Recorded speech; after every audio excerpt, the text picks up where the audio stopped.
C'est donc sur ce plateau, Madame Mariama Dalando Diallo, qui est auteure, qui a écrit le livre. En tout cas, elle va me dire tout à l'heure ce qu'elle a écrit et comment quel a été le déclic. Alors, nous avons sur ce plateau Madame Mariama Dalando. Bonjour. Bonjour. Vous allez bien? Bien, merci. Bien en forme? Ça va, ça vous va. Vous avez bien fêté? Oui, ça va. On a bien fêté en famille et ça fait du bien. Et pourquoi vous n'êtes pas allé à l'intérieur du pays cette fois-ci? Honnêtement, j'ai pas eu le temps. Je voulais vraiment, mais j'étais aussi en convalescence. Donc, du coup, la route allait très longue parce que moi, je suis du nord de la Guinée, à Mali-Yamberan, et c'est très loin. Donc, du coup, voilà, j'ai pas pu aller. Mais voilà, en tout cas, prochainement. Ok, il y a des gens qui sont partis à Cancan, à La Baie, à Kindia. En tout cas, on a vu partout cette mobilisation autour de cette fête de Tabaski. Et le communiqué qui vient de tomber tout à l'heure, là, disant qu'aujourd'hui et demain, c'est férié. Exactement, oui. Non, mais ils auraient prévenu quand même les gens à Laval. Oui, c'est ça. C'est tombé vraiment à la dernière minute. Moi, je viens de voir le message. Voilà, donc... En tout cas, s'ils avaient prévenu hier, il y a des gens... Parce que lorsque moi, je venais le matin, là, j'ai vu des gens arrêtés en train d'attendre les taxis. Oui, c'est ça. Qui n'étaient pas au courant, mais je pense que quand ils vont rentrer, ils ne vont pas tarder à revenir à la maison. Oui, oui. Et nous avons constaté aussi le vide qu'on a créé. Oui, honnêtement, c'était vraiment le vide partout parce que tout le monde est parti. Tout le monde est parti. C'est une fête qui rassemble. Non, mais depuis le jeudi...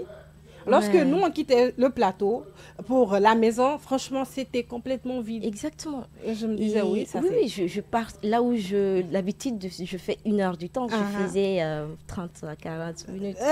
Non, franchement. En tout cas, c'est bien, donc à rester là-bas encore. Ça évite un peu. En tout cas, on a fait un très long week-end avec ce communiqué qui est tombé encore. Donc, du vendredi jusqu'au mardi. Et de surcroît, aujourd'hui, c'est la Pentecôte. Une fête chrétienne, donc normalement demain c'est férié. Oui, en ce qui a trait à cette fête quoi. Mais après le communiqué qui est tombé, c'est pour la Tabaski. Donc c'est l'amalgame là qui... C'est ça. De toute façon, il y a 2 jours et les gens vont profiter pour se reposer et profiter encore plus de la famille parce que c'est des moments très très importants vu qu'on n'a pas trop le temps, tout le monde court par-ci par-là, le boulot, d'autres préoccupations. C'est pas évident. C'est vraiment passer de moments avec la famille. C'est pas évident. En tout cas, nous les journalistes, il y a quoi nous? Parce que nous, on n'a pas de congé, on n'a pas de trucs comme ça là. On vient à chaque fois. Même dimanche peut tomber, on peut venir, oui ou non? Oui, voilà, c'est notre métier et on aime ça. Après, quand on aime ce qu'on fait, c'est de l'amusement. Bien sûr, bien sûr. Donc, chers téléspectateurs, je vous le disais à l'entame, j'ai sur mon plateau Madame Mariama Dalando Diallo qui est auteure. Ça a été quoi votre déclic? C'est quoi déjà vos romans, votre roman? Alors, mon roman s'intitule Terre et Mer. Terre et Mer. Ça parle de l'immigration clandestine. Écoutez, ce déclic a été naturel, vu que j'ai été en contact avec les migrants. J'ai fait pas mal d'années au Maroc. D'accord. Et après plusieurs organisations, j'ai travaillé bénévolement avec une ONG pour la défense des droits des migrants. D'accord. Et du coup, ce rapprochement, voir les gens venir, rester à l'écoute, parce que moi, je suis très humaine. Bon, j'ai fait les ressources humaines, j'ai fait le management des ressources humaines et j'écoute beaucoup. Du coup, le fait qu'ils me partagent leur histoire, et je m'imprègne de ça tous les jours et j'étais un peu chargée de l'insertion des jeunes qui voulaient rester, pas que partir, mais rester. Il y en avait qui voulaient faire du foot, il y en avait qui voulaient faire de la formation. Donc, j'étais là en lien avec ces jeunes, avec les organisations, parce que voilà, j'étais un peu longtemps au Maroc, du coup, je parlais un peu dialecte et ça me facilitait le contact. Donc, le déclic a été... cela parce que je me dis, mais je me posais tellement de questions, comment ça se passe? Comment ce contact entre migrants et passeurs se fait?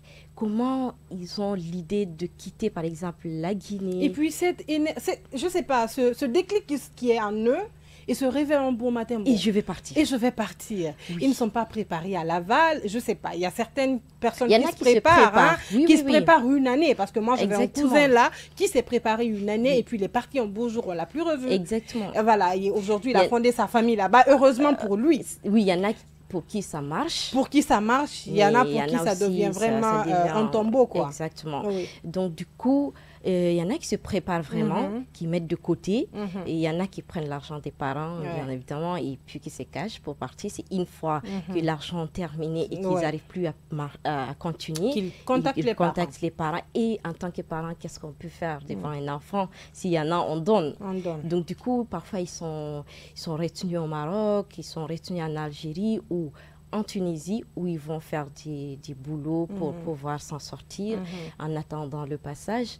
Mais le plus souvent, ils se préparent. Il y en a qui vendent leur moto. Moi, j'ai interviewé un jeune dans le cadre de mon travail. Il a vendu sa moto et il est parti jusqu'en Algérie. Et de là-bas, il a travaillé pour mobiliser les fonds nécessaires afin de continuer. Donc, ce qui est là, au fait, leur déclic, le plus souvent, ils me disent, c'est la pauvreté. Je suis l'aîné de la famille.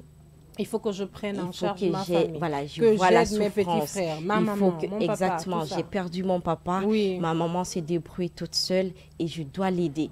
Donc, le plus souvent, c'est ça qui revient dans mes interviews avec eux.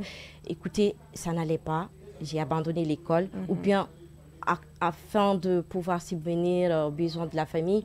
Il y en a d'autres qui me disaient aussi, j'ai fini les études, ou bien j'ai fait une formation en parallèle, mais je ne trouve pas de travail. Et donc, vu que je ne trouve pas de travail, j'étais là, je ne sais plus quoi faire et je dois aider la famille. Je me dis, peut-être ailleurs, ce sera mieux. Et un beau matin, on part. Il y en a qui ne se préparent pas du tout. Ils se lèvent et ils disent, bon, je vais trouver du boulot en cours de route. Il faut que j'aille. Voilà, le plus souvent, c'est ça le déclic. Et moi, à écouter ces histoires, je me dis, attends, et si je partais voir en réalité qu'est-ce qui se passe, rencontrer les autres qu'on ne voit pas trop, les passeurs. On peut voir les migrants tout le temps, mais les passeurs, on ne les voit pas parce que le plus souvent, ils sont peur d'être dénoncés, ils sont au retrait. Donc, je dis, pourquoi ne pas aller voir comment ça se passe du début jusqu'à la fin? Et du coup, j'ai démissionné de mon travail. Et pour ça, oui, parce que je me disais, ça mérite vraiment de voir une enquête, voir réellement ce qui se passe. Exactement, et partager cela afin d'informer, parce qu'il y en a aussi qui quittent par exemple la Guinée, qui ne sont pas informés de ce qui se trouve au Maghreb, par exemple.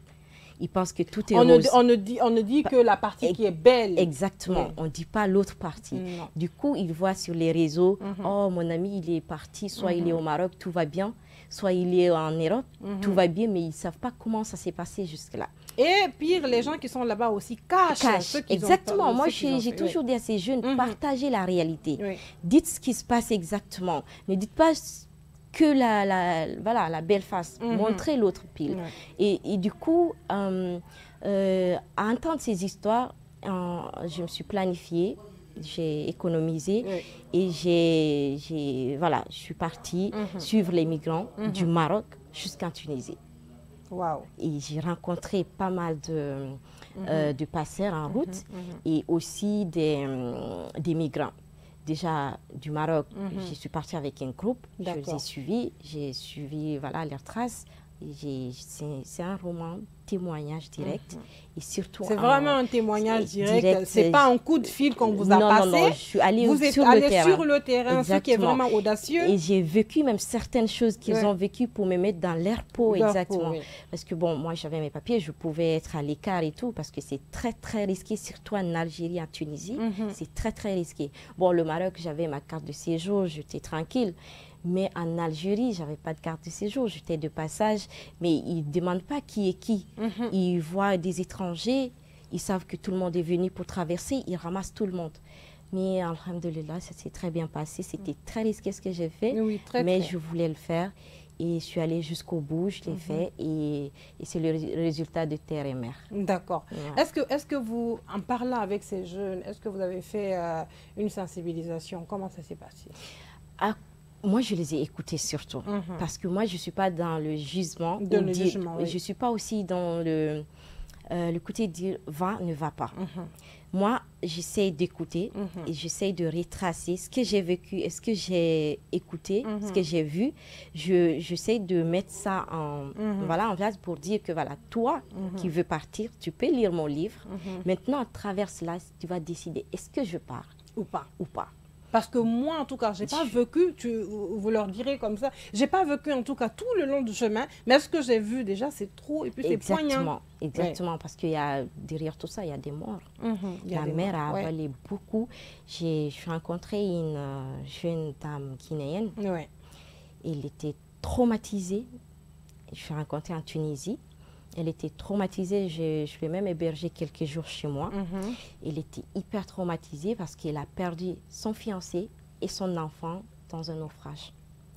Et du coup, elle me disait, je dois rentrer en Guinée parce que je n'ai plus rien à faire ici. J'ai perdu mes raisons de continuer. De continuer le chemin. Et du coup, elle ne s'en sortait pas. Sa mère l'a envoyé un peu d'argent. Et ses amis lui ont conseillé d'aller vers l'OIM pour s'inscrire et retourner en Guinée. Heureusement, elle est bien rentrée en Guinée. Et j'ai gardé le contact. Mais avec quelle perte? Oui, énormément. Jusqu'à présent, elle est un peu perdue. Je lui ai dit de ne pas trop penser, de relaxer. La vie, parfois, voilà, ne nous donne pas des meilleurs cadeaux, mais de prendre ça comme son histoire et d'en faire, d'être plus forte et de vivre surtout pour son mari et son enfant. De ne pas abandonner, de s'intégrer, de trouver du travail, de faire ce qu'elle veut faire et d'aller de l'avant, quoi. Et quand ces migrants-là retournent en Guinée, qu'est-ce que vous leur dites? Bon, moi, je suis en Guinée, ça fait quelques mois, je n'étais pas là. Donc, j'essaie de rencontrer certaines personnes que j'ai eu en contact avant, qui sont retournées. Il y en a qui ont continué, il y en a qui sont encore en Tunisie, malheureusement. Et c'est très chaud là-bas, très, très chaud. Et du coup, moi, j'essaie toujours de leur dire, allez vers les personnes qui pourront vous aider. Allez vers les personnes qui peuvent porter vos projets.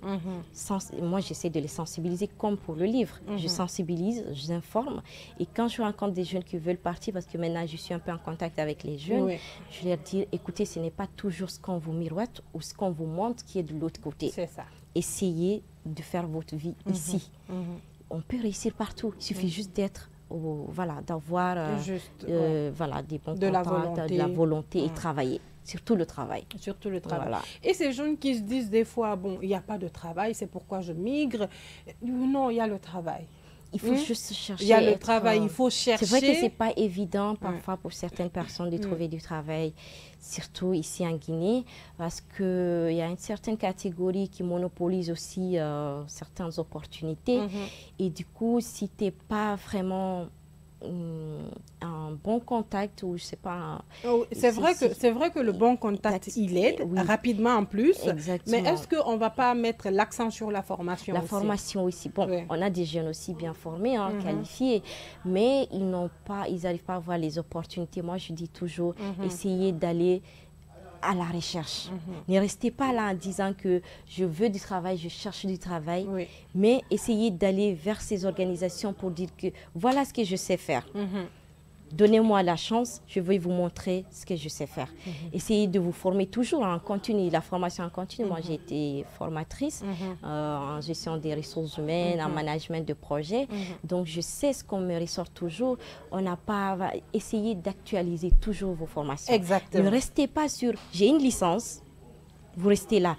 Aujourd'hui, au fait, on va au-delà. Il faut être très bon. Et aujourd'hui, même un master. Il faut être excellent. Un master, même. Exactement. Exactement. Il y a des gens qui ont des masters mais qui n'arrivent pas à avoir du travail. Donc moi je me dis, il faut être toujours excellent. Il faut être plus bon parce qu'il y en a qui sont bons déjà. Et il faut se démarquer. Pour cela, il faut prendre des initiatives. Il ne faut pas toujours rester au diplôme. À part le diplôme, faites des formations en parallèle, en ligne. On en propose beaucoup. On a tellement d'alternatives aujourd'hui, là, comment se former en ligne sur n'importe quel domaine. Il y a même des plateformes gratuites. Il suffit juste d'avoir le temps. La connexion, je sais que la connexion en Guinée, ce n'est pas trop facile, mais les gens sont tout le temps connectés sur Facebook. Les gens sont toujours connectés. Essaye de trouver la connexion là pour te former. Oui, et non, même pas la totalité de la connexion, parce que c'est un peu quand même divertissant. Tu prends 50% du temps que tu mets dans ton temps d'écran, je vais dire comme ça, et tu inscris ça dans ton temps d'écran, mais cette fois-ci en te formant.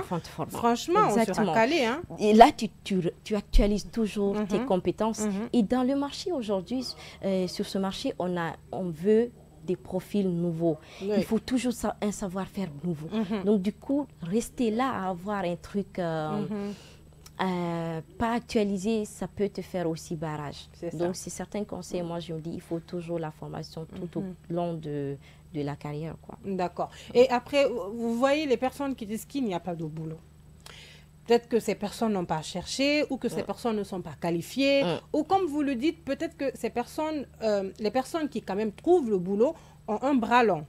Un bras long, c'est tout de même une personne qui a un oncle, un parent ou une connaissance quelque part qui peut l'aider.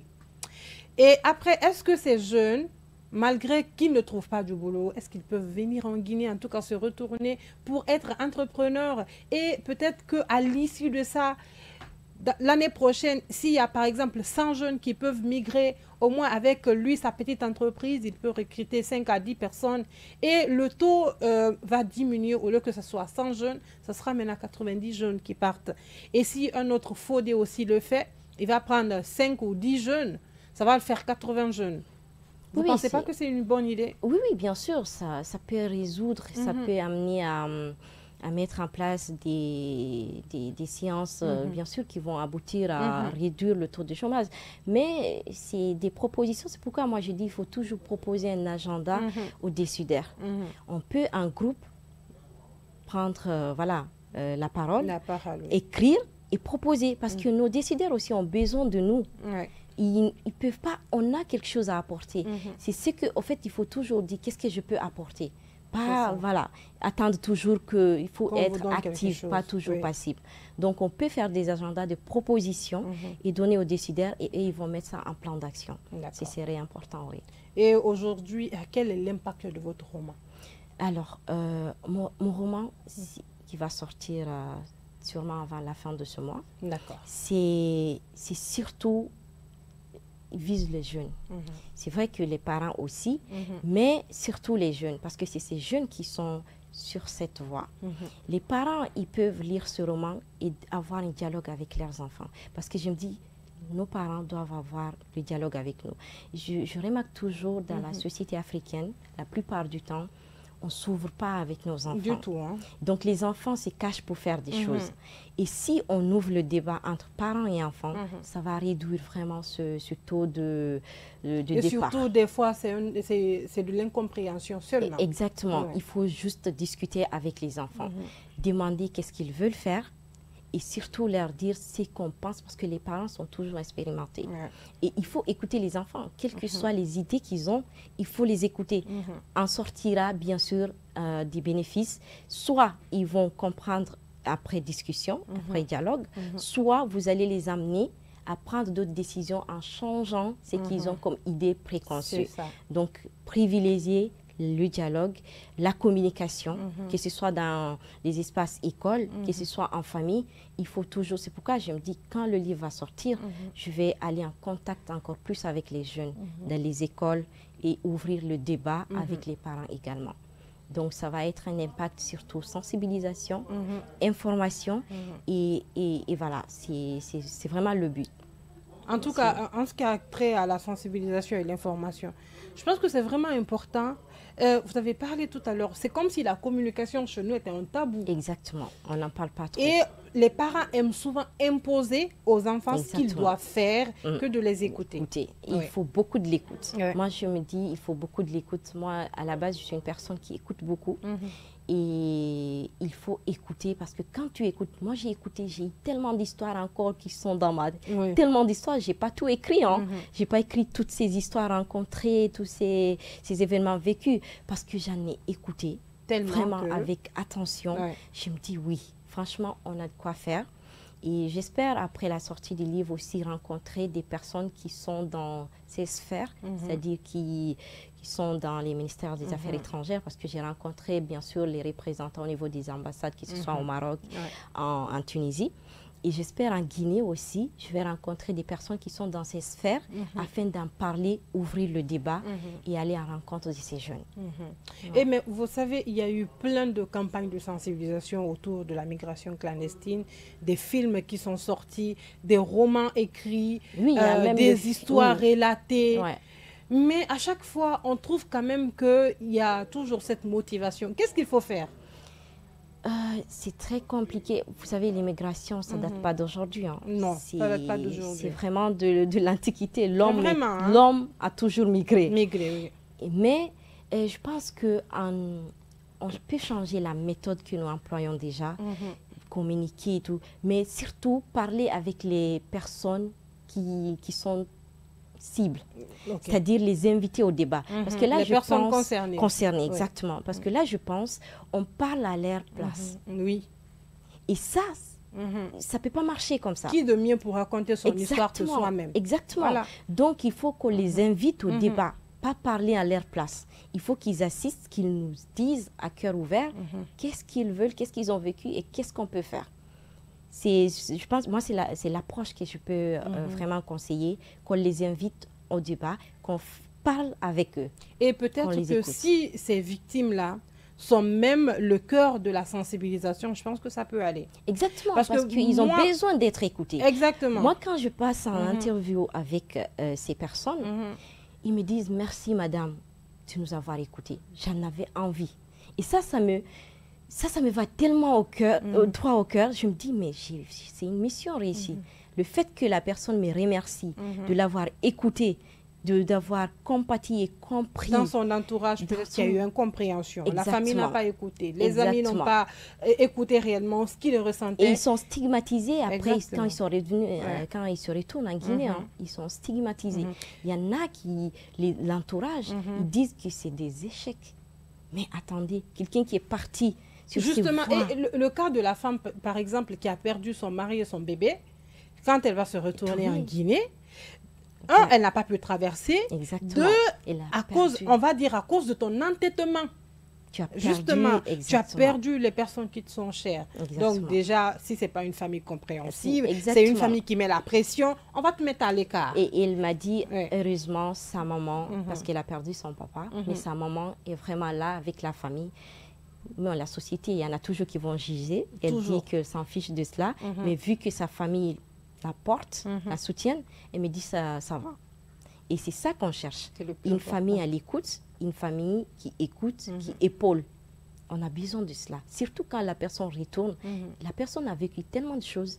Essayons juste d'écouter la personne. Essayons juste d'apporter notre soutien moral. Ce n'est pas toujours financier le soutien.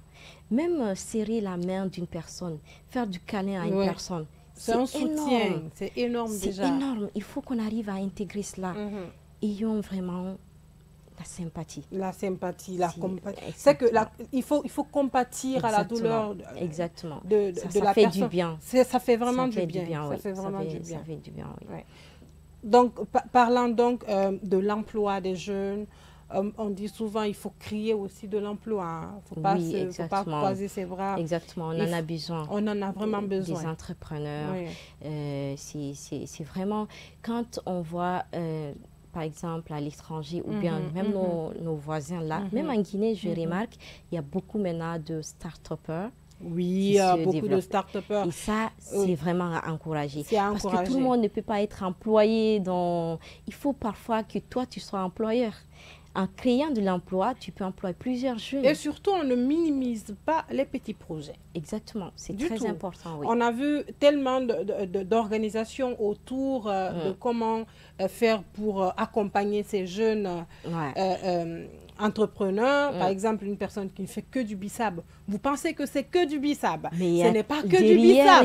Il y a vraiment beaucoup d'apports. Il y a tellement d'apports. Exactement. Il y a tellement, on dit que c'est du bissap made in Guinée. Déjà que toi, tu vends la Guinée. Oui, il y a même, j'ai vu une dame qui fait des croquettes. Des croquettes. Même avant-hier, j'ai acheté pour encourager. Franchement, tu vas voir, c'est 6 000 la petite bouteille. Mais ça, c'est de l'entrepreneuriat. Elle en fait beaucoup et elle se dirige vers les espaces où on peut rencontrer des personnes et elle les dépose aussi dans des boutiques. Mais ça, c'est important. Après, elle peut employer des gens pour faire des croquettes. Et vous savez, les femmes même qui partent à l'intérieur du pays et renvoient, que ce soit les légumes, que ce soit des fruits et autres. Bien sûr, ce sont des entrepreneuses, mais elles-mêmes, elles ne le savent pas. Mais elles font du B2B, business to business. Exactement. Oui. Et ça, il faut juste trouver le cadre pour informatiser, peut-être, ça pourra encore faire mieux. Mais c'est de l'accompagnement. Ça demande beaucoup d'accompagnement. C'est surtout des femmes qui se battent tout le temps. Moi, je félicite vraiment les femmes guinéennes. Franchement, elles sont vraiment battantes. Trop battantes. Moi, j'ai une personne qui a quitté le Sénégal, elle est venue. Elle me dit, Aïcha, tu sais, il y a la femme africaine et la femme guinéenne. Elle n'est pas pareille. Je lui demande pourquoi, parce que moi, bon, ça passe inaperçu, j'ai l'habitude de voir ça. Chaque jour, les femmes se levaient à 4 heures, à 5 heures, et nous-mêmes déjà. Exactement. Mais qu'elles disent que moi en tout cas, les femmes que j'ai vues, je ne vais pas globaliser, mais les femmes que j'ai vues ne se réveillent pas tôt pour travailler aussi tôt que les femmes guinéennes. Et puis elles le font avec cœur ouvert, avec sourire aux lèvres. Tu as l'impression que ce qu'elles font, elles ont un très très gros salaire gonflé après. Exactement. Mais c'est la passion, c'est la passion, c'est l'amour pour les enfants, parce qu'elles se lèvent quand même pour les enfants, pour les personnes qu'elles aiment, pour elles-mêmes. Déjà. Et surtout, c'est des mères de famille qui supportent des charges énormes. N'oublions pas, il y a plusieurs femmes qui prennent en charge les familles. Toute la famille déjà, parce qu'il y a certaines personnes qui sont veuves, elles n'ont pas de mari, et même certaines qui ont des maris, mais qui n'ont pas de bonne situation. Il y en a qui ont des maris, mais qui participent. Il y a des maris qui ne travaillent pas, et c'est les femmes qui enlèvent la dépense, et qui assurent le foyer, carrément. Donc, la femme guinéenne, c'est une femme très brave, et voilà, c'est vraiment à féliciter. Elle est vraiment brave, franchement. Quand tu sors à 4 h du matin, tu vois que des femmes dehors. Après, tu te dis à 4 heures, je suis sortie tôt, mais la femme, là, tu es du temps, même, je pense pas que ça va bien à ta tête. Moi, je me suis levée à quelle heure? Elle se couche très tard aussi. Très tard. Donc, c'est vraiment à féliciter. Et surtout, il faut les accompagner, il faut les aider dans les mini-projets là, peut-être même à cadrer, informatiser pour que le business se développe plus. Offrir un très bon cadre. Exactement. Les encourager, tout ça, et ils vont donner encore plus, parce que c'est des femmes qui en ont beaucoup à donner. Elles ont beaucoup à donner. Que ce soit des conseils. Vous allez les voir assises, assises derrière leur table au marché, mais elles ont de l'expérience. Elles ont quelque chose dans la tête. Tu ne peux pas les coller en mathématiques, en calcul, chiffres.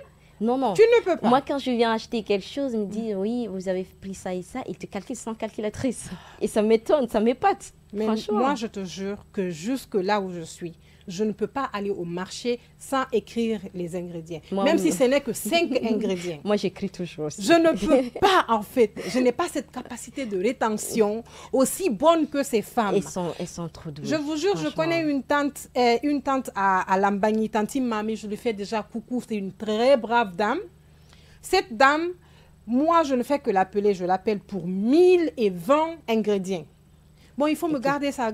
La dame, elle mémorise tout dans la tête. Sans écrire, hein? Et puis, je lui demande, ça fait combien? Elle me sort la somme. Je me dis, incroyable. Honnêtement. Moi, j'aurais pris ma calculatrice quand même. Et puis, j'aurais tout écrit pour en fait... Moi, j'écris souvent pour ne pas dépasser. Moi, j'essaie toujours de partir avec un budget au marché. J'essaie d'être... Bon, j'ai donné des formations en management pour la gestion. Comment est-ce que moi, je ne vais pas... donc, du coup, le suivre. Il faut être quand même... ça. Donc, je me dis, parce qu'on a toujours la roue des priorités, il faut pas aller aussi... Il faut voir ce qui est important et urgent. Il ne faut pas dépenser pour dépenser. Non. Il faut voir, c'est pas être pingre, non, c'est être organisé, planifié. Donc, du coup, moi, j'essaie toujours, en partant au marché, les week-ends, j'essaie de dresser une liste sur mon bloc-notes du téléphone et je respecte tout. Je ne connais pas encore trop tous les prix en Guinée, mais j'essaie de dire je veux ça et ça et ça. Une fois sur place, je maintiens le budget pour ça. Rarement, je dépasse. Parfois, je peux voir un truc, je dis, ouais, je tombe quand même, il faut que je pense ça. Ce n'était pas prévu, mais ça arrive rarement. J'essaie toujours d'être dans le cadre, dans le budget, Dans le budget. Et il faut quand même rajouter une toute petite marge pour des imprévus. En tout cas, quand on veut sortir, c'est important. Pour les sorties de soir, oui, parfois, il faut, voilà, ça dépend. Mais il faut avoir une certaine quand même discipline. Il faut être cadré. Que ce soit au travail, que ce soit dans la vie personnelle, il faut être discipliné. C'est très important pour quelqu'un qui veut aller de l'avant. Pour quelqu'un qui veut investir, bon, entreprendre. Moi, j'aime bien entreprendre et tout. Donc, je me dis, il faut vraiment s'organiser à telle sorte qu'on arrive à gérer un budget. C'est important. En tout cas, si on s'organise financièrement, on ne va pas faire du gâchis quand même. Exactement. Hein? Oui. Et ça peut aller dans une partie qui peut rapporter. Qui peut rapporter. Exactement. Tout simplement. Donc, voilà. Donc, on va retourner au roman. Enfin, quelle est l'histoire qui vous a le plus touché quand ces personnes-là vous racontaient leur histoire? Il y a eu beaucoup d'histoires. Oui. Mais l'histoire de la personnage principale, Marida, ça tourne autour d'elle. Hein. On s'est rencontrés au Maroc. Avant même de partir, on s'est rencontrés au Maroc. Elle est partie de la Guinée pour aller se chercher. Elle a fait la licence ici. Et elle vivait avec sa tante, ça n'allait pas trop. Elle ne s'en sortait pas, elle ne trouvait pas du travail vraiment stable et tout. Elle a dit, bon, comme je suis au fait, c'est elle qui gère la famille. C'est pas elle l'aînée, mais c'est elle qui a fait des études. D'accord. Et sa grande sœur est mariée depuis longtemps, et voilà, et il a des petits frères. Donc, il s'est dit, il faut que je me sacrifie pour la famille. Je vais aller voir si je peux traverser afin de changer les choses, parce que ça ne va pas trop. Ça va pas. Et du coup, elle est partie au Maroc, et elle a fait 2 ans au Maroc. Et elle travaille dans les champs de légumes à Agadir et un peu au sud du Maroc. Et voilà, ça ne passait pas au Maroc. Depuis déjà 2019, ça ne passe pas trop, la traversée. Donc, du coup, elle voit que ça ne passe pas. Et donc, en 2023, la Tunisie, ça commence à passer. Et du coup, ça se propage un peu partout. Il y a des gens qui quittent la Guinée, le Sénégal, un peu partout en Afrique pour se retrouver en Tunisie afin de traverser. Il y en a qui partent par vol même pour aller traverser. Et du coup, elle se dit, bon, je suis au Maroc, c'est pas loin. Je vais marcher pour aller en Tunisie et essayer de traverser. Et c'est comme ça qu'elle a fait le projet. Moi, on s'est rencontrés à quelques jours de son départ. Et ça a motivé encore plus mon projet. Parce que je me dis, là, c'est concret. Je rencontre une personne qui veut aller et elle me parle de son histoire. Je me dis, waouh, toi, je vais cheminer avec toi. Et du coup, son histoire m'a trop touchée. Elle m'a parlé de sa famille, elle m'a parlé de ce qu'elle a vécu au Maroc et tout. Et voilà, je lui ai dit quand même, est-ce que tu penses que c'est la solution, partir? Vu que tu travailles un peu, tu te débrouilles au Maroc, tu ne penses pas économiser et rentrer en Guinée, faire quelque chose? Elle me dit non, non, c'est pas ça le but. C'est pas ça le but. Le projet, c'est de partir et je vais aller. Et du coup, voilà, l'histoire m'a tellement touchée. Je l'ai racontée dans Terre et Mer. Je l'ai suivie, j'ai écouté, elle s'est exprimée. Et aujourd'hui, elle est où? Elle est encore en Tunisie. Elle est encore là-bas, elle n'a pas pu traverser. Non, pas encore. Et ça fait combien de temps?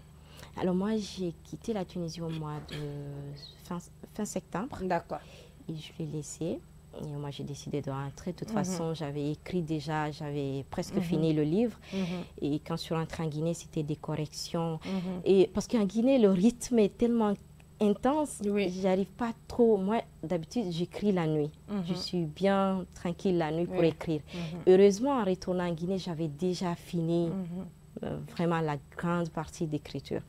Et du coup, moi, je lui ai dit, moi, j'essaie de rentrer parce que c'était invivable. C'était invivable, c'est ça. Je n'étais pas habituée à tout ça, mais comme je me disais que je suis en mission, je dois accomplir la mission avant de rentrer. Et j'avais même perdu mes papiers, c'était très dur, franchement. Heureusement, j'étais partie à l'ambassade et j'ai eu mon papier et tout ça. Sinon, c'était très compliqué. Donc, je lui ai dit, moi, je retourne en Guinée, on reste en contact. Si toutefois tu changes d'idée, contacte-moi et tu vas rentrer en Guinée. Je vais te mettre en contact avec des personnes qui vont t'aider à rentrer. D'accord. Mais apparemment, elle n'a pas encore changé d'idée et elle est en Tunisie. Et voilà, moi, j'ai décidé de venir en Guinée et puis de faire sortir le livre ici parce que j'avais des producteurs, des éditeurs qui voulaient que ce soit au Maroc ou à l'étranger. Mais je me dis, comme ça concerne vraiment la source des choses, la genèse, et surtout j'ai rencontré beaucoup de jeunes Guinéens, je préfère venir faire éditer mon livre en Guinée avec une maison d'édition locale pour aussi montrer que voilà, la Guinée, on peut aussi faire des choses. Ça. Donc du coup, je suis venue, j'ai eu des contacts et ça avance bien.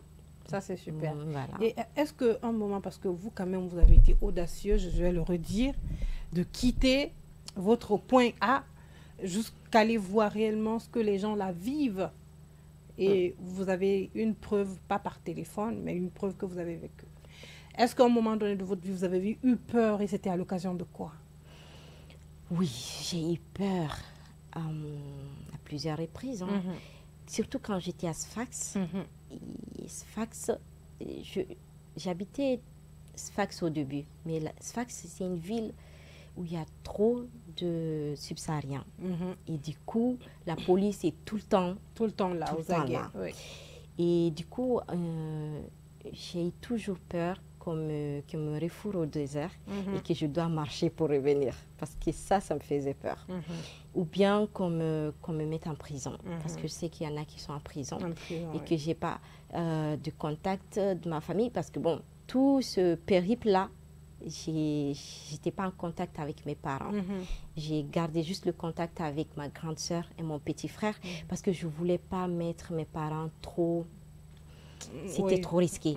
Et je sais qu'ils pouvaient trop se soucier de moi et ça pouvait leur provoquer des complications sanitaires et tout. Du coup, ils ne savaient pas trop ce que je faisais. J'étais juste en train de vivre mes choses avec ma grande sœur et mon petit frère. Du passage, je lui ai fait un coucou, d'avoir gardé le secret et surtout de me supporter et de me soutenir parce que vous savez, j'avais de l'économie, mais en cours de route, bien sûr. C'est fini, comme les migrants. Voilà, c'est fini. C'est fini. J'ai pris un studio là-bas, j'ai payé mon loyer. Et la vie, voilà, tu as des courses et des trucs à faire. Ça tient j'ai fait 6 mois quand même, près de 7 mois. Donc, c'est des dépenses. C'est des dépenses énormes. Et du coup, ils ont toujours été là pour me soutenir. Et voilà. Et ça m'a vraiment boosté et m'a fait du bien parce que, voilà, on a besoin de ça aussi. Ça. Et du coup, j'ai eu peur, surtout quand je me retrouve en prison. J'ai eu peur aussi d'être amenée au désert. Parce que c'est que là-bas, c'est pas facile. J'ai écouté des personnes qui étaient, et il y avait même un manque d'eau qui ont tué certaines personnes. Et vous savez, tu restes une journée, 2 jours sans boire. Sans boire de l'eau, et puis de l'eau potable. Exactement, de l'eau potable. Sans manger, on peut tenir. Et puis, il y a un problème. Les personnes qui disparaissent, on dit qu'ils sont décédés, mais il y a beaucoup qui sont en prison. Exactement. Il y en a, on les amène en prison à Libye. Oui. On les attrape en Tunisie. On les amène, on les revend en Libye et ils sont en prison.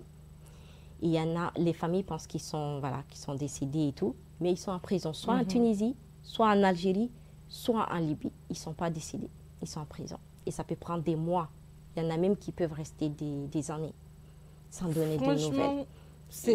Ça fait peur, hein? Moi, en tout cas, je n'avais pas le courage que vous avez eu. Hein? J'avais peur, mais je voulais le faire. Je pense que l'envie de le faire était plus forte que la peur. Et du coup, je dis, il faut que je le fasse. Et heureusement, ça s'est bien passé. Je suis revenue sain et sauf. Sauf que voilà, j'ai tellement d'histoires et tout. Si je me dis, si je n'étais pas forte mentalement à écouter tout ça et avoir vu aussi certaines choses, ça allait m'affecter. Mais je l'ai vécu. Franchement, je n'ai pas eu d'impact négatif. Et quand vous vous êtes retourné avec les parents, comment vous avez fait? Avec les parents, après je les ai racontés. Mon père, je lui ai raconté ça tout récemment parce que depuis que je suis rentrée, on ne s'était pas vus. Et je lui ai dit, voilà, le livre, je l'avais déjà parlé du livre dès que je suis rentrée, mais il ne sait pas qu'est-ce qui s'est passé réellement. Je l'ai suivi, il m'a dit, ah bon? Il était, mais ah ouais? Franchement, j'ai vu qu'il était étonné. Il m'a dit, ah oui? Je dis, oui, je suis passée par là, et là, et j'ai fait ça, et ça, je raconte. Il était comme ça. Il écoutait, mais il était bouche bée. Il était en train de voir, mais attends, il était en train de réfléchir. Il a risqué tout ça, elle a fait tout ça. Et je n'étais même pas au courant. Oui, je vous ai protégé, je ne vous ai pas mis au courant parce que voilà, je ne voulais pas que ça vous affecte autant. Ma sœur, ça a été très compliqué pour elle parce que sachant que ta sœur est dans ces conditions-là et mon petit frère également, ils étaient très inquiets. Elle ne pouvait pas tout raconter à ma mère. Exactement. Elle gardait ça en elle et ça, elle a été vraiment très forte. Franchement, ce n'était pas évident. Et j'ai perdu même mon premier manuscrit parce que j'avais écrit plus de 25 pages. Vu que je ne me sentais pas trop en sécurité dans certains endroits, je dis je ne vais pas garder ça en moi, dans le téléphone. Et si on me prend le téléphone? Et effectivement, on m'avait pris le téléphone. Mais avant, j'avais envoyé mes écrits à ma sœur. Je dis, garde ça pour moi, je te le redemande après. Mais malheureusement, elle n'a pas pu télécharger ce que j'ai envoyé et du coup, elle a perdu. Oh, j'étais dans tous mes états, je dis, mon Dieu, j'ai perdu tous ces écrits-là, je dois reprendre. Mais comme c'est toi qui as produit, c'est facile. C'est facile. Et j'ai repris, j'ai dit, bon, maintenant, je ne vais pas envoyer pour qu'on me garde, je vais me l'envoyer moi-même par Gmail. Donc, quand j'écrivais 10 à 15 pages, je me l'envoie moi-même en mail. C'est plus prudent. C'est plus prudent. Oui. Et quand je suis tranquille, je pars dans les cyber, j'écris. Bien, comme je n'avais pas le PC avec moi, c'est lourd de partir en aventure comme ça avec un PC. C'est avec le téléphone. En Algérie, ils m'ont pris le téléphone. Et ça m'a fait très mal parce que j'avais tout sur mon téléphone. Mais heureusement, j'avais avec Drive, j'avais mis certaines choses et des contacts et tout.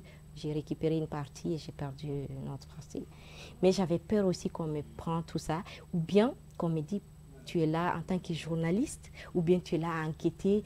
J'avais peur de ça aussi, parce que je sais que je ne suis pas journaliste. Je suis allée pour... Et après, est-ce qu'on vous a repéré d'une manière ou d'une autre?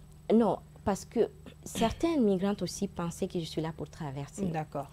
Et les passeurs aussi, pour qu'ils s'ouvrent à moi, je les ai dit que je suis là pour ça, pour traverser au début. Mais vers la fin, je les ai dit la vérité. Écoutez, moi, je ne suis pas là pour traverser, je suis venue pour comprendre les choses. Bon, ça ne les a pas trop choqués. Il y en avait... Ils voulaient partager leurs histoires de toute façon. Je me dis, ce n'était pas un truc... grave de parler de ce qu'on vit, c'est un partage.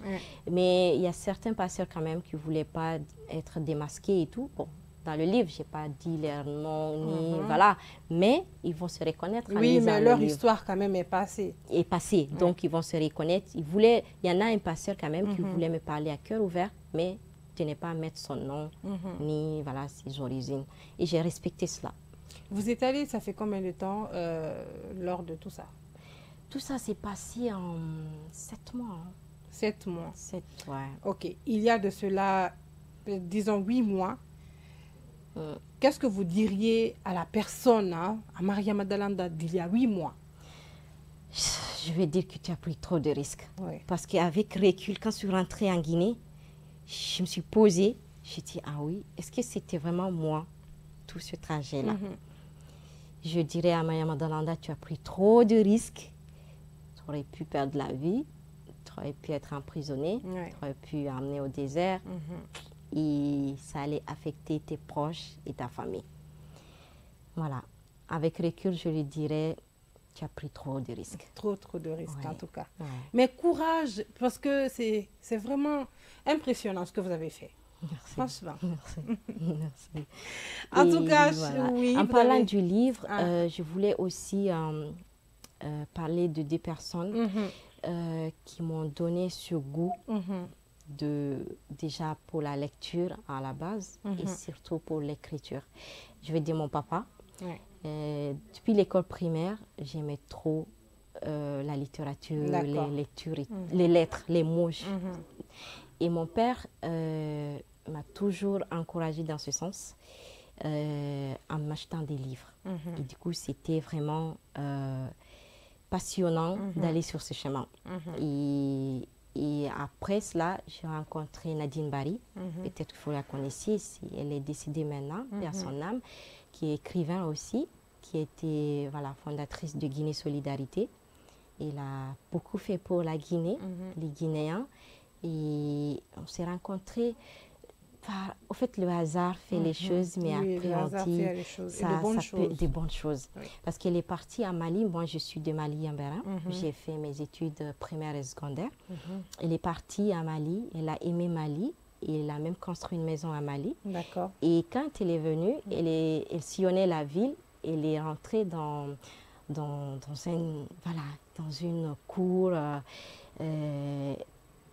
où ça se trouvait, c'est chez mon maître coranique. On était là en train d'étudier et tout. Et du coup, elle a été impressionnée par les enfants qui écrivaient, qui lisaient le Coran et tout ça. Et tout d'un coup, elle était assise à côté de mon maître coranique. Elle m'a vue. Elle a dit, mais est-ce que je peux prendre en photo cette petite-là? C'était en 2003-2004, j'étais encore très petite. Elle a dit, est-ce que je peux prendre en photo cette petite-là? Elle est très belle. Je n'avais jamais vue depuis que je suis sortie en Afrique. Oui. Et elle me dit, très belle. Et du coup, mon maître a dit, oui, vous pouvez prendre en photo. Elle a pris des photos et après, elle a ramené 2 jours après une photo. Elle a remis à mon maître pour moi. J'ai ramené la photo à la maison tranquillement. J'ai dit à mes parents, voilà, la blanche, elle est passée, elle m'a pris une photo. J'étais contente et tout. Et ce que Dieu fait, quelques jours après, elle rencontre mes parents pour un projet. Et sans savoir que c'est vos parents? Sans savoir que c'est mes parents. Oh. Tu imagines? Oui. Elle rencontre mes parents. Ma mère avait un projet pour les personnes handicapées qu'elle voulait développer pour les aider. Et Nadine avait une connaissance d'une ONG qui pouvait mettre en contact avec ma mère. Et mon père écrivait le projet pour aider les personnes en handicap. Et il rencontre mes parents. Et Nadine invite mes parents chez elle. Et ils viennent avec moi. Il dit, attends, c'est toi? Oui, oui, c'est moi. Je dis, moi aussi, à mes parents, c'est elle qui m'a pris en photo. Allah, et depuis lors, c'est resté, elle m'a pris comme sa fille. À chaque fois, elle m'appelait, même si elle est à l'étranger ou à Conakry, pour avoir mes nouvelles. Tu as été combien, première ou deuxième? Elle m'envoie des cadeaux. Et du coup, on a gardé cette amitié. Et quand j'ai eu le bac, par hasard, elle était venue à Mali aussi. J'ai eu le bac, j'étais la seule fille admise dans ma préfecture. Et du coup, elle m'a dit, écoute, quand tu es orientée à Conakry, tu restes avec moi. Je veux que tu aies un cadre, pas rester en famille, parce que je vois tes potentialités. Je veux que tu aies un cadre stable pour que tu puisses évoluer. Je sais que tu feras des grandes choses. Et je suis orientée à l'université UNC, Nongo Conakry. Et il me dit, ben, écoute, tu restes avec moi. Je suis seule déjà. Il y a des étrangers qui viennent, mais je suis seule. Et ça me fera plaisir de rester avec toi, Linda. Et du coup, je reste avec elle à Kipé. Et elle est écrivaine. Et je vois là, déjà dans ma chambre, il n'y a que des bibliothèques. Au salon, partout, il y a des livres. J'étais heureuse. Parce que même chez moi, j'étais entourée de livres. Si tu veux me faire plaisir, achète-moi un livre. Là, c'est vraiment mon truc. Et du coup, là, j'étais entourée de livres. Et j'ai pris goût, je lisais. Et je la voyais écrire. Je me dis, un jour, je vais écrire. Et elle m'a dit, oui, tu pourras le faire. Aujourd'hui, j'aimerais bien qu'elle soit encore vivante, malgré, voilà, et qu'elle voit que oui, j'ai écrit. Et elle a été une source d'inspiration. Elle a été une maman. Elle m'a aimée, elle m'a soutenue. Et elle m'a dit, oui, j'ai confiance en toi, j'ai fière de toi. Et je sais que tu vas accomplir des grandes choses. Donc, mon papa et Nadine, ils m'ont donné vraiment cet amour pour les livres. Et aussi mes maîtres, mes encadrants. J'ai été encadrée par des personnes formidables. Franchement, il faut lui rendre un très grand hommage. Je les rends vraiment hommage. C'est une dame qui a forgé votre vie. Exactement. Je m'inspire encore d'elle. Parce qu'on a toujours... Parfois, on discutait jusqu'à 1h du matin. Elle me dit, allez, va te coucher, tu as cours demain, va te coucher. On ne finit pas. Elle me raconte son histoire. Elle a écrit 13 livres, dont Noces d'absence et Graines de sable, qui est très connu. Elle a fait plein de dons, des écoles, des bibliothèques. Franchement, Nadine a accompli sa mission avant de partir, paix à son âme. Et elle me manque énormément. Franchement, merci à toutes ces personnes qui nous ouvrent des portes, qui nous montrent le chemin. Merci à toutes les Nadine qui nous aident. Franchement, merci à toutes ces Nadine et merci aussi à mes parents qui m'ont toujours encadré dans ce sens. Ils m'ont toujours dit, toi on sait, c'est ça que tu veux. Fais-le. On me donne la latitude de faire ce que je veux. Vous voyez, on disait au début, il faut écouter son enfant et suivre son enfant, surtout pour sa passion. Ils m'ont toujours soutenu dans ce sens. Je me rappelle, en 2013, j'ai dit, je veux faire l'anglais. Je veux partir en Gambie. Ils m'ont dit, d'accord, Ils m'ont ramené en Gambie, j'ai fait 2 mois. Si je dis je vais faire ça, il me dit d'accord. Ils mettent les dispositions, en tout cas, ils mettent tout à votre disposition pour vous aider. S'il n'y a pas de moyens, ils cherchent les moyens. Ils me disent oui, tu veux faire ça, tu vas le faire. Et quand je voulais partir pour continuer mes études, Nadine voulait que je parte au Canada. Moi aussi, je voulais, c'était mon pays de rêve. Mais avec Ebola, en 2014, je n'ai pas eu le visa. Le plan B, c'est le Maroc. Je vais partir au Maroc. Elle me dit, allez, vas-y. Mes parents et Nadine m'ont dit, on te soutient, vas-y au Maroc. Et franchement, je dis merci parce que, en fait, tout ce que je veux, j'arrive à l'obtenir dans ce cadre d'études. Honnêtement, je me rappelle aussi, je suis partie à Dakar pour des vacances et ma tante, elle m'a demandé, quand je veux rentrer, on va aller acheter des habits, des chaussures pour toi. Je dis non, non, tante, je veux des livres. Parce que j'étais partie à Dakar avec le programme, je devais faire la 12e. Je suis partie avec le programme de tous les romans que je peux utiliser dans l'année. Et du coup, je dis, j'ai des habits et des chaussures. Moi, je fais des livres. Non, tu ne peux pas rentrer en Guinée comme ça sans qu'on t'achète des habits. Je dis non. Honnêtement, vous voulez me faire plaisir? Achetez-moi les livres. Achetez-moi les livres. Et je suis revenue avec les romans du programme de 12e terminale et je faisais que lire. Et du coup, ça a facilité, je pense, mon trajectoire.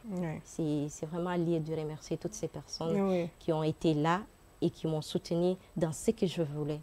Encore une fois, merci à toutes ces personnes qui aident, qui voient le potentiel en d'autres personnes pour les aider. En tout cas. Et je me dis aujourd'hui, j'ai une mission, c'est d'aider toutes ces personnes, des petites filles qui veulent réussir dans ce chemin, c'est de les accompagner. Parce que les écouter surtout, j'ai envie de créer un centre d'écoute et de formation pour la petite enfance. Les écouter, les accompagner, afin qu'ils aspirent, qu'ils sortent ce qu'ils ont en eux. Parce qu'on a des potentiels cachés. Il faut des personnes qui nous aident à booster et puis à sortir de ça de nous. C'est ça. Et ça, c'est une mission que j'ai vraiment envie de réaliser. Chers téléspectateurs, donc, en tout cas, notre invitée du jour est vraiment incroyable. Elle fait une migration clandestine. Moi, je vais appeler ça clandestine, même si elle a ses papiers avec elle quand même. Mais je vais appeler ça... Oui, je vais appeler ça clandestine parce qu'elle a quand même réussi à suivre ces personnes-là dans leur... Je vais dire, c'est un délire. Oui, c'est un délire. Honnêtement, après recul, je me dis, est-ce que vraiment... Je me rends compte après recul, quoi. Honnêtement, j'étais à fond. Et c'est après, quand je suis posée en Guinée, je me dis, mais attends, franchement... Et si vous racontiez ça un jour à vos enfants, ils vont dire, oui, maman, non, franchement, tu as un mental d'acier. Je voulais le faire. Et quand j'ai voulu quitter mon travail, j'ai une collègue qui m'a dit, une collègue française, elle m'a dit, honnêtement, Mariama, tu veux vraiment faire ça? Je dis oui, je vais le faire. Et j'ai rompu mon contrat, je suis partie. Oui, pour d'autres quand même qui cherchent le travail. Ça en valait la peine. Honnêtement, j'ai beaucoup appris. J'ai beaucoup appris, j'ai beaucoup rencontré. J'ai tellement d'expérience. D'expérience actuellement. Ça mûrit l'esprit, ça mûrit l'expérience. Et quand je vous dis, j'étais dans mon confort au Maroc en tant qu'étudiante. Après, j'ai travaillé. J'étais vraiment dans mon confort et tout. Mais le fait de sortir, honnêtement, ça m'a fait du bien. Aujourd'hui, le livre va sortir et ça va, je me dis, c'est un produit de tout ça. Et je suis contente. Honnêtement, je suis très contente pour ça. Alors, chers téléspectateurs, aujourd'hui, il n'y aura pas de confessionnal parce que, voilà, on est pris par le temps et notre invité du jour nous inspire vraiment. Nous allons directement aller avec la phase finale. Ça sera tout à l'heure après le générique.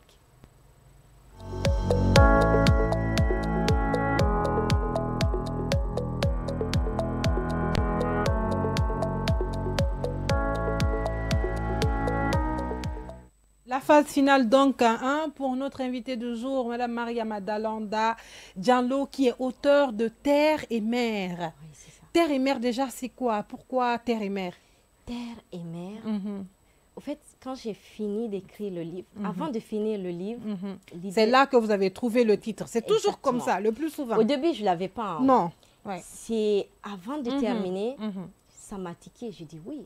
Après, ces personnes, ils passent par la terre. Et puis ils vont sur la mer. Je dis, mais pourquoi va terre et mer? Ça m'est venu comme ça, terre et mer. Et j'ai proposé ça aux personnes qui m'ont relu. Je vais dire Marie-Paul et un ami aussi togolais qui m'a dit, je lui dis, écoute, essaye de lire mon manuscrit et dis-moi qu'est-ce que tu penses de Terre et Mer. Il a lu, il m'a dit oui, ça va. Ça colle. Et comme c'est ce qui t'est venu en inspiration, garde-le. Garde-le. Et après, j'ai dit aussi à la maison d'édition, Terre et Mer. Ils m'ont dit oui, c'est ce qui est venu en vous. J'ai dit oui, c'est ce qui m'inspire de ce que j'ai écrit. Ils m'ont dit oui, Terre et Mer, ça va. Ça va, ça colle avec le concept. Terre et Mer, franchement, c'est venu comme ça. Après, en écrivant, je me dis oui, c'est la terre et la mer. C'est ça. C'est vraiment ça. Parce que toutes ces personnes que j'ai rencontrées, il n'y a qu'une seule fille qui a pris le vol de Conakry jusqu'à Tunis. D'accord. Les autres sont passés par donc, la terre. Elle a fait air et mer. Air et mer, exactement. Air et mer. Mais c'est terre et mer qui est inspirant. Parce qu'en tout cas, les 98% voilà, c'est ça. Vont par terre et mer. Soit ils passent par le désert, oui. soit ils passent par la forêt. Parce qu'il faut savoir, quand tu quittes le Maroc, Algérie, Tunisie, Algérie, c'est plutôt la forêt. Maintenant, quand tu quittes la Guinée, le Mali, Bamako, Algérie, ça c'est le désert. Et c'est le chemin le plus ride. Et puis il est chaud. Chaud. Il y en a qui m'ont raconté, ils ont bu leur pipi. Ils ont bu de l'essence. Honnêtement, j'ai entendu tout. J'ai tout entendu. Moi, en fait, vous savez, j'ai vu plusieurs films sur ça. Il y a même le film documentaire de Tierno Suleiman qui a suivi aussi, qui a rencontré ces migrants en France et qui a fait ce film. C'est très inspirant, c'est un documentaire. C'est lui qui a fait le préface de mon livre. Et lui aussi, il a entendu tellement d'histoires et c'est un documentaire. C'est vraiment très inspirant. Voilà. Donc, franchement... Moi, déjà, parlant de la prison tout à l'heure, c'est là-bas, j'ai vu dans le film qu'il y a eu des gens qui sont partis en grand nombre, mais il y a d'autres qui sont retournés au pays natal, il y a d'autres qui ont continué, qui sont décédés, mais il y a d'autres qui sont restés en prison plus de 3 ans. Ouais. Ils arrivent qu'ils restent 5 ans. Personne, on n'a pas de nouvelles. Ouais. Ils ne peuvent pas appeler, ils ne peuvent ni recevoir. Exactement. Ils ne font que faire des travaux forcés. Ouais. Et s'ils ont même la chance d'être achetés comme des esclaves par des gens, voilà, on les achète et puis ils vont travailler avec la nourriture pour le matin et le soir. C'est tout. Il n'y a pas de rémunération Pas de rémunération là-bas. Si on te tape, tu ne vas pas croire. Il n'y en a pas. Franchement. Et moi, j'entendais l'histoire de vendre des personnes. Je ne croyais pas. J'ai entendu ça en 2000. C'était en Libye. Il y a un moment où ils vendaient beaucoup de subsahariens en Libye. C'était, je pense, en 2018-2019, comme ça. Mais je ne croyais pas. Et quand je suis allée en Tunisie, j'ai vu vraiment ça existe. Parce que quand les Tunisiens, les gardes côtiers ou la marine, ils attrapent les subsahariens sur l'eau, ils les menottent, ils les mettent dans des bus, direction le désert. Et il y en a à partir du désert algéro-tunisien, ils prennent ces subsahariens, ils les revendent aux Libyens qui vont les mettre en prison. Et une fois en prison, soit tu as de la famille qui va payer près de 10 millions pour te sortir, soit tu croupis là-bas jusqu'à ce que tu arrives à fuir, quoi. Et après, ils peuvent aussi venir te racheter en prison pour travailler avec des familles ou bien dans les champs et tout ça. Donc, c'est incroyable. Mais ça existe. Après, des films qui parlent de ça, quand vous vous asseyez, vous avez l'impression que c'est écrit. Enfin, c'est imaginé, c'est pas imaginé du tout, c'est ce qu'ils vivent. C'est ça, c'est sûr. Réel, c'est vraiment des réalités. Malheureusement, ça se passe encore dans ce monde, voilà, au nord de l'Afrique. Et ceux qui boivent leur pipi, vous avez dit tout à l'heure là, c'est écœurant en fait. Vous n'avez pas d'eau, vous n'avez pas de nourriture.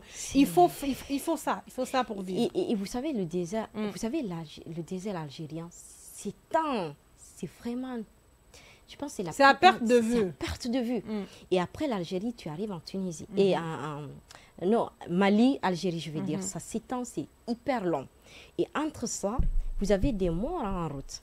Parce qu'avec les pick-up, il y en a qui m'ont raconté, il y en a qui décédaient parce qu'ils ne pouvaient plus tenir. Et on les jetait. On les jetait. On n'a pas besoin. Pas besoin de creuser. Hein. Non. On les jetait et il y en a qui venaient mettre du sable. Ou bien ils le laissent comme ça, ils continuent. Et d'autres, quand on file beaucoup, si tu n'attrapes pas la voiture et que tu tombes, ils ne vont pas t'attendre. Non, ils ne s'arrêtent pas. Non, tu restes là-bas. Si Dieu t'aide, peut-être que tu vas trouver d'autres personnes en cours qui vont t'aider. Mais il y a même un Camerounais qui a écrit un livre, ça s'appelle Boza. Il a traversé aussi, il est parti, ça fait maintenant un peu longtemps. J'ai suivi sur une émission française. Et il a dit que lui, on l'avait laissé en plein désert. Heureusement, il y avait un pick-up qui est venu après le récupérer, sinon il allait mourir là-bas. Franchement, c'est vraiment écœurant. Alors, votre mot de la fin pour toutes les personnes qui vous regardent ce matin? Pour toutes ces personnes, je vais dire, déjà, le livre sort très bientôt. Très bientôt, oui. Il faut être aux aguets pour le lire. Et on fera aussi des cercles d'écoute, de partage. Des campagnes de sensibilisation dans les écoles. Si à Conakry, à l'intérieur du pays. Et je vais dire aussi que, voilà, qu'on essaie d'écouter beaucoup les jeunes. Surtout, restons à l'écoute des jeunes. Ils ont beaucoup à partager, ils ont beaucoup à dire. Et surtout, n'exigeons pas. Essayons d'être à l'écoute. S'ils veulent partir, ne disons pas non, ne partez pas. Essayons d'écouter leurs histoires. Essayons de leur dire ce que nous pensons. Mais surtout, ne les exigeons pas. Il faut beaucoup être à l'écoute. À l'écoute, surtout. C'est très important. Surtout, c'est ça. La jeunesse, c'est vraiment le futur. C'est vraiment le futur. De former cette jeunesse pour un lendemain meilleur. Pour un lendemain meilleur. Vraiment, merci en tout cas. Merci beaucoup pour l'invitation. Non, franchement, on est enchantés. Ça fait plaisir. Hein. C'est un partage, ça fait plaisir. Merci beaucoup. Alors, tout doucement, nous allons aller avec la rubrique suivante qui est le point santé.